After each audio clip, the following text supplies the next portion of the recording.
Hello friends, welcome my YouTube channel. मैं संपत सिंह। आज आपके लिए जो टॉपिक लेके आया हूँ वो है एड्स के बारे में। तो आज हम एड्स के बारे में चर्चा करेंगे। एड्स रोग क्या है, क्यों होता है, फैलने के क्या कारण हैं, लक्षण क्या है, बचाव के उपाय क्या है और निदान क्या है। इन सब के बारे में आज हम इस वीडियो में चर्चा करेंगे। तो एड्स का पूरा नाम आप जानते ही हो, एक्वायर्ड इम्यूनो डिफिशियंसी सिंड्रोम। ये जो रोग है वो HIV वायरस यानी ह्यूमन इम्यूनो वायरस द्वारा उत्पन्न होता है। तो ये एक वायरस जनित रोग है। जिस व्यक्ति में HIV वायरस पाया जाता है उस व्यक्ति को HIV पॉजिटिव कहा जाता है। तो जिसमें HIV वायरस मिलेगा ब्लड के अंदर, टेस्ट में आ जाएगा, तो उस व्यक्ति को HIV पॉजिटिव कहा जाएगा। एड्स का HIV वायरस एक प्रकार का पश्चय विषाणु, वेरी इंपॉर्टेंट, कैसा विषाणु है, पश्चय विषाणु, जिसको रेट्रो वायरस कहते हैं।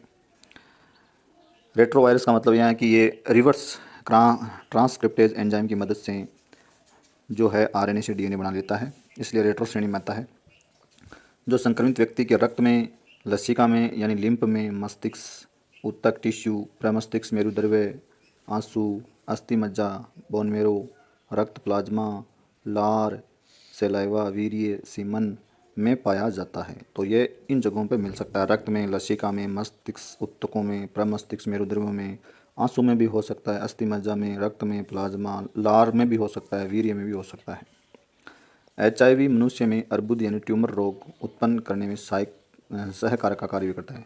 तो जिन व्यक्तियों में HIV प्रवेश कर जाता है तो उसमें कैंसर होने की संभावना भी बढ़ जाती है। यह व्यक्ति कई वर्षों तक सामान्य रहता है परंतु दूसरे लोगों के लिए संक्रमणकारी होता है। जो HIV पॉजिटिव व्यक्ति होता है उसके शरीर में सिम्टम्स नज़र नहीं आने की वजह से वो पता नहीं चलता है और वो धीरे धीरे अन्य लोगों को अपने जो वायरस है वो ट्रांसफ़र किसी न किसी माध्यम से करता रहता है। HIV वायरस हमारे रक्त में उपस्थित जो टी लिम्फोसाइट होती है, जो WBC होती है, उसके दो प्रकार होते हैं। एक होती है आपकी मोनोसाइट, एक होती है लिम्फोसाइट। लिम्फोसाइट के भी दो प्रकार होते हैं, टी लिम्फोसाइट और बी लिम्फोसाइट। तो ये है टी लिम्फोसाइट, नामक श्वेत रक्त कणिकाओं को धीरे धीरे नष्ट करने लगता है। ये WBC में आपको पता ही है प्रतिरोधक क्षमता प्रदान करती है, यानी WBC बक्षकाण्विक फेगोसाइटिक क्रिया द्वारा जो बाहर के एंटीजन होते हैं उनको नष्ट करती है और हमारी ये फर्स्ट लाइन ऑफ डिफेंस बनाती है, यानी ये हमारी सैनिक सेल होती है। परंतु जब HIV इनकी संख्या को कम कर देता है तो अन्य सामान्य रोग आसानी से शरीर में लग जाते हैं। तो WBC की कमी से अन्य रोग भी व्यक्ति को घेर लेते हैं और ठीक नहीं हो पाते हैं, क्योंकि इम्यून सिस्टम कमज़ोर हो जाता है। इसमें देखो नाम में क्या पड़ा है, एक्वायर्ड इम्यूनो। इम्यूनो का मतलब है यहाँ इम्यून सिस्टम से और डिफिशियंसी का मतलब है कमी से। तो इम्यून सिस्टम में कमी आ जाती है, ऐसे ही सिंड्रोम को हम क्या कहते हैं, एड्स कहते हैं। तो ये रोग की अवस्था एड्स यानी एक्वायर्ड इम्यूनो डिफिशियंसी सिंड्रोम, यानी ये जो एक अर्जित हमारी इम्यून सिस्टम है उसको डिफिशियंस यानी कमी कर देता है, जिसे एड्स कहते हैं। सामान्यतः 26 प्रकार के संक्रमण होते हैं इसमें, जिसमें से त्वचा का कैंसर यानी जिसको कापोसी सरकोमा कहते हैं वो इसमें प्रमुख है। तो ये HIV पॉजिटिव व्यक्ति कैंसर के प्रति काफ़ी सेंसिटिव हो जाता है, जिसमें त्वचा कैंसर मुख्य है। HIV का संक्रमण निम्नलिखित माध्यमों से संभव है। तो एक व्यक्ति से दूसरे व्यक्ति में कैसे फैलेगा, तो पहला है हमारा समलैंगिकता या द्विलिंगी क्रिया, होमोसेक्सुअलिटी एक्टिविटी और बाइसेक्सुअल एक्टिविटीज़। इसके माध्यम से 82.5% संभावना रहती है समलैंगिकता के माध्यम से।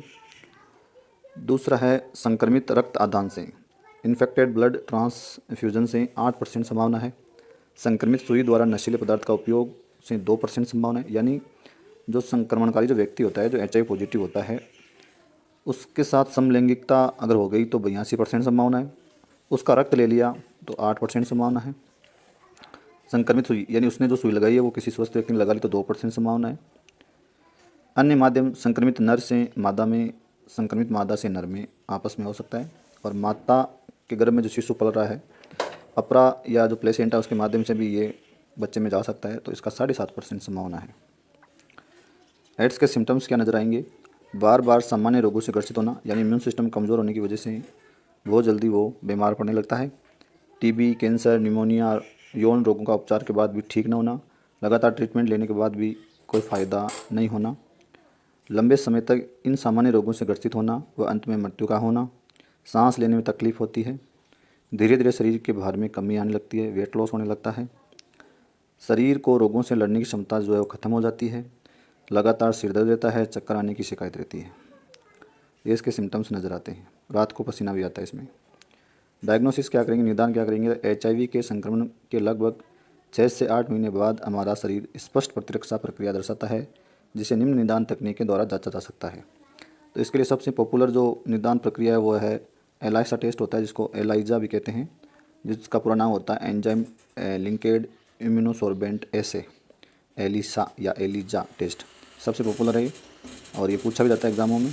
इसमें एड्स के लिए बनाई गई विशिष्ट किट का उपयोग किया जाता है, जिसे HIV प्रतिजन पहचाना जाता है। दूसरा है आपका वेस्टर्न ब्लॉट टेस्ट। ये कम मात्रा में उपस्थित प्रतिजन व प्रतिरक्षियों को जांचने वाली उच्च तकनीक है, जिसका परिणाम सटीक होता है और ये LIC की तुलना में सस्ती भी पड़ती है। और एक होता है सलाइवा टेस्ट, लार का परीक्षण किया जाता है इसमें ये माना जाता है कि एड्स लार द्वारा संक्रमित होता है, इसलिए इसमें लार का परीक्षण भी किया जाता है। एड्स से जुड़े हुए कुछ महत्वपूर्ण फैक्ट तथ्य हैं हमारे पास। एड्स ने सर्वप्रथम 1981 में खोजा गया था। एड्स को खोज 1981 में हुई और 1982 में HIV की खोज हुई, वायरस की। पिछले 25 वर्षों में लगभग पूरे विश्व में ये रोग फैल गया है। कोई भी ऐसा देश अछूता इससे रहा नहीं है। अभी तक सुरक्षा व बचाव ही इसका सबसे अच्छा इलाज है, यानी ये लाइलाज बीमारी है, बचाव ही उपाय है अभी तो इसका।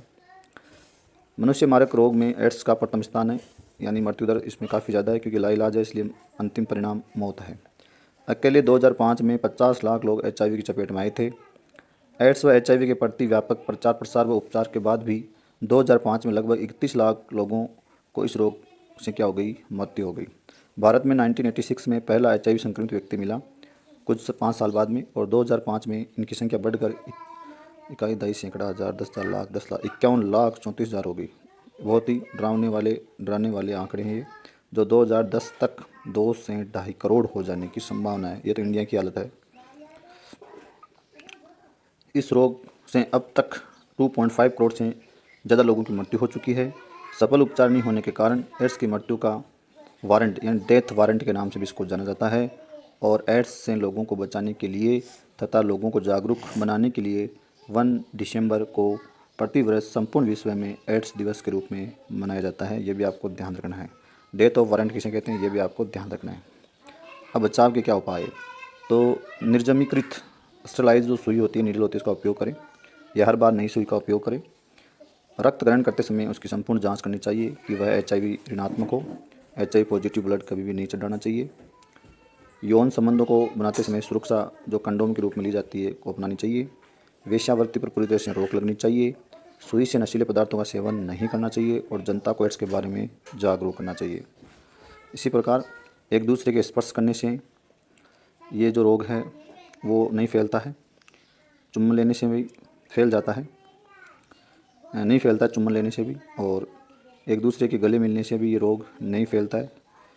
एक दूसरे के बर्तन काम में लेने से भी ये रोग नहीं फैलता है, और रक्तदान करने से भी ये नहीं फैलता है, और दूसरों की चीज़ें काम में लेने से या टॉयलेट का उपयोग करने से भी ये रोग नहीं फैलता। तो ये कुछ भ्रांतियाँ हैं कि टॉयलेट सीट से या रक्तदान करने से या एक दूसरे के बर्तन लेने से, गले मिलने से, हाथ लगाने से, चुम्बन लगाने से फैल जाता है। ऐसा कुछ नहीं है, इनके माध्यम से नहीं फैल सकता। वैसे चुम्बन से पॉसिबिलिटी है, अगर ब्लड आपस में ट्रांसफ़र हो गया तो संभावना रहती है। वैसे लार में होता है ये, लेकिन ऐसे हाथ मिलाने से, स्पर्श गले लगाने से, टॉवल वगैरह या कपड़े वगैरह, बर्तन वगैरह यूज़ करने से ये नहीं फैलता है।